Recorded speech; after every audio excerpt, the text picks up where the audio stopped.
Hello दोस्तों, स्वागत है आप सभी का भगत की भक्ति की वीडियो में। श्री गुरु हरि कृष्ण जी जो कि सिखों के 8वें गुरु थे, उनकी जीवन साखी आज हम आपको सुनाएंगे।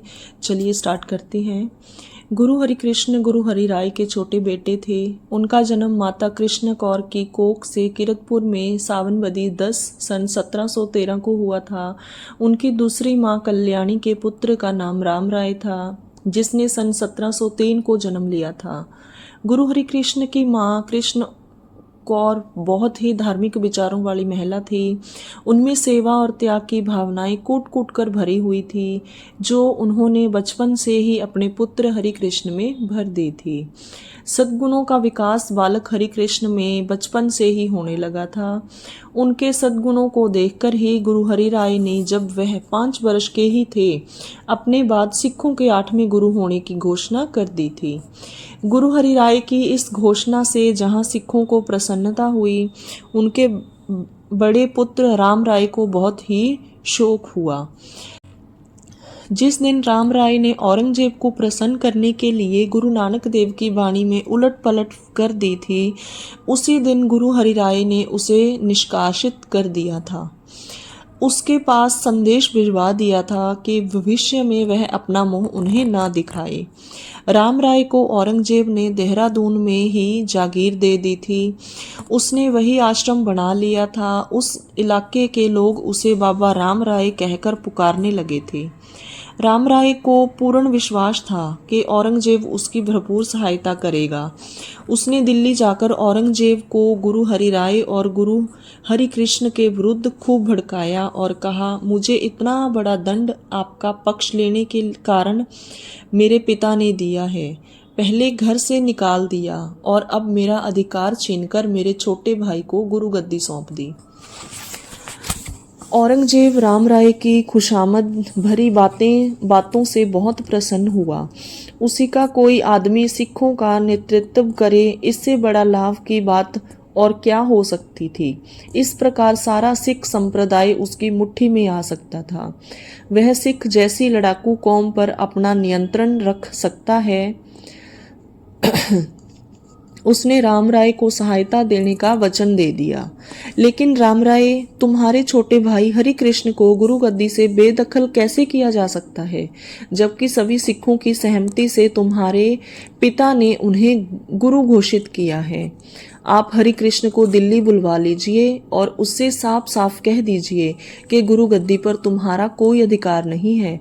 राम राय तुमसे बड़ा है, इसीलिए वही गुरु गद्दी का मालिक बन सकता है।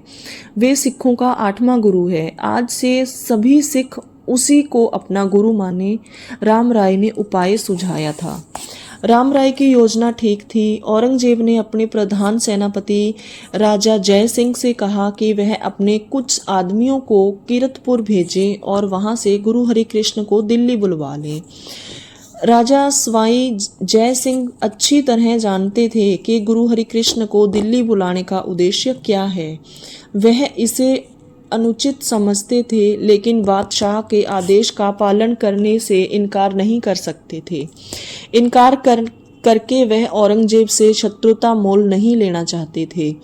उससे कोई लाभ भी नहीं था, क्योंकि वह जानते थे कि अगर उन्होंने मना कर दिया तो औरंगजेब अन्य व्यक्तियों को वहां भेज देगा।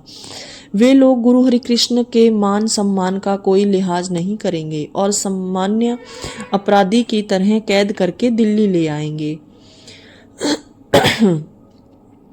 गुरुपद की मर्यादा बनी रहे, यह सोचकर सवाई राजा जय सिंह ने अपने दीवान को औरंगजेब और राम राय की कुटिल नीति के बारे में समझाने के बाद कहा, दीवान जी, आप किरतपुर जाइए और गुरु हरि कृष्ण को बड़े सम्मान और सुरक्षा के साथ दिल्ली ले आइए।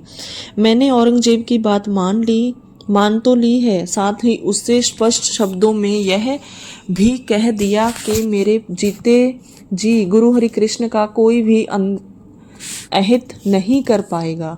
यदि उसने गुरु हरि कृष्ण को कैद करने या मरवाने की चेष्टा की तो अच्छा नहीं होगा। आप गुरु हरि कृष्ण और सभी सिखों को यह बात अच्छी तरह समझा दीजिए कि अगर वह दिल्ली न आए तो उसका परिणाम होगा औरंगजेब के अत्याचारों को प्रोत्साहन देना। वह जोर जुल्म पर उतर आएगा। आप उन्हें इस बात का विश्वास दिला दें कि मैं उनकी पूरी पूरी रक्षा करूंगा। राजा जयसिंह के दीवान बहुत ही विवेकशील व्यक्ति थे। उन्होंने अपने कुछ विश्वस्त व्यक्तियों के साथ लिया और कीरतपुर रवाना हो गए।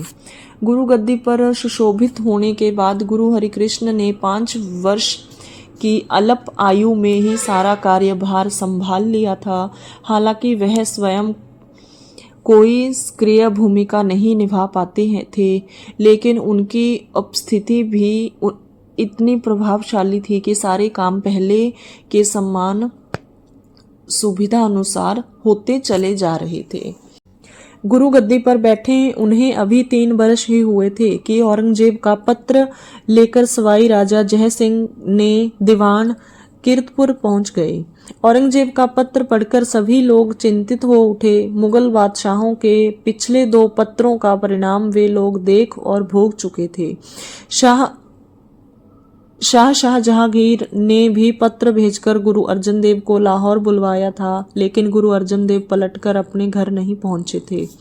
इसी प्रकार जहांगीर ने दूसरा पत्र भेजकर गुरु हरिगोविंद को दिल्ली बुलवाया था और फिर ग्वालियर के किले में कैद कर लिया था।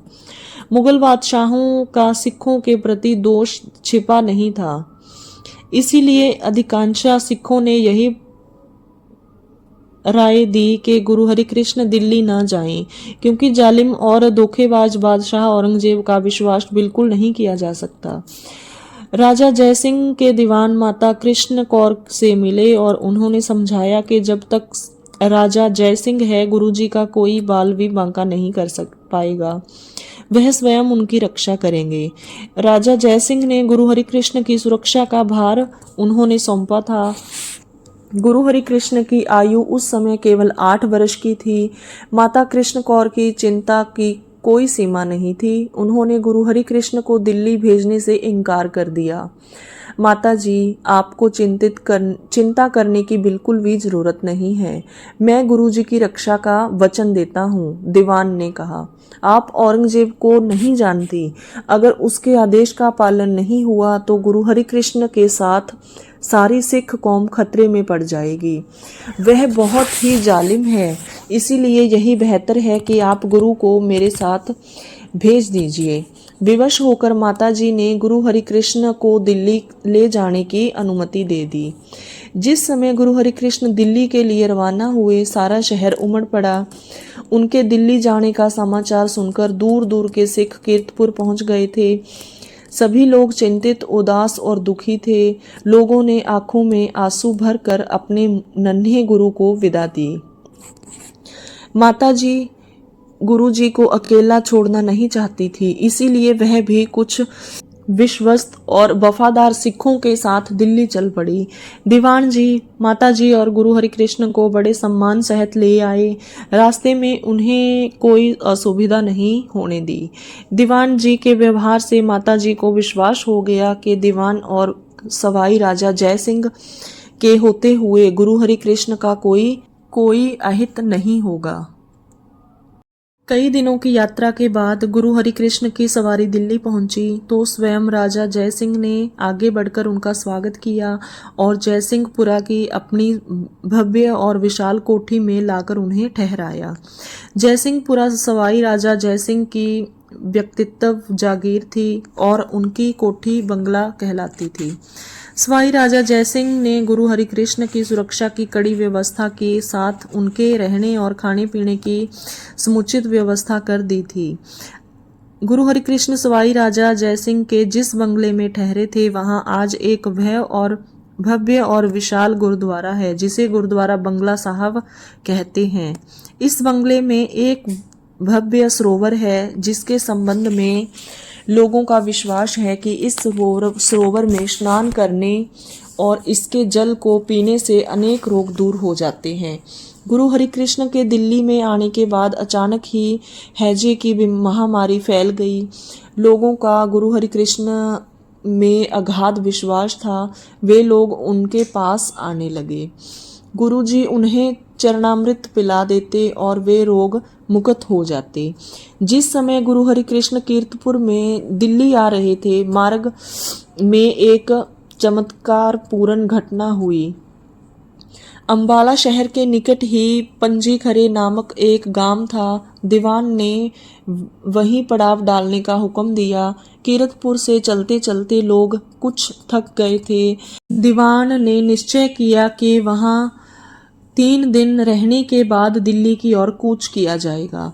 पंजीखरे में एक विद्वान ब्राह्मण रहते थे। उन्होंने उस पड़ाव को और गुरु हरिकृष्ण जी को के दर्शन के लिए आने वाले लोगों की भीड़ देखी तो उसने पूछा, यह पड़ाव किसका है?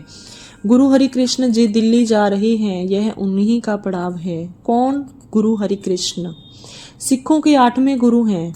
हालांकि उनकी उम्र 8 वर्ष ही नहीं है, लेकिन उनके पास बुद्धि, विवेक और ज्ञान की कमी नहीं है। बहुत ही महान व्यक्ति हैं। उनकी उम्र अभी 8 वर्ष की भी नहीं है। इतनी छोटी उम्र में भला कोई ज्ञानवान कैसे हो सकता है? पंडित जी ने अविश्वास भरे स्वर में कहा। अगर आपको हमारी बात का विश्वास नहीं है तो खुद ही जाकर देख लीजिए। पंडित जी गुरु हरिकृष्ण को ज्ञान और विद्वत्ता की परीक्षा लेने के इरादे से उनके खेमे में चले गए। गुरु हरिकृष्ण के सामने उनके अनुयायियों की भीड़ लगी हुई थी। आइए पंडित जी, बैठिए। गुरु हरिकृष्ण ने उन्हें देखते ही मुस्कुराते हुए स्वागत किया। गुरु हरिकृष्ण की उम्र तो अभी 8 वर्ष की भी नहीं थी, लेकिन उनके प्रभावशाली व्यक्तित्व को देखकर पंडित जी हैरान रह गए। वह चुपचाप गुरु जी के पास जा बैठे। अब श्री गुरु हरिकृष्ण जी और पंडित जी के बीच में जो भी बातचीत होगी, जो भी चमत्कार होगा, वो हम आपको अगले वीडियो में सुनाएंगे। आज के लिए इतना ही। वीडियो अच्छी लगे हो तो लाइक करें। अगर आपने अभी तक हमारे चैनल को सब्सक्राइब नहीं किया है तो सब्सक्राइब कर लीजिए। वीडियो को ज़्यादा से ज़्यादा शेयर करें।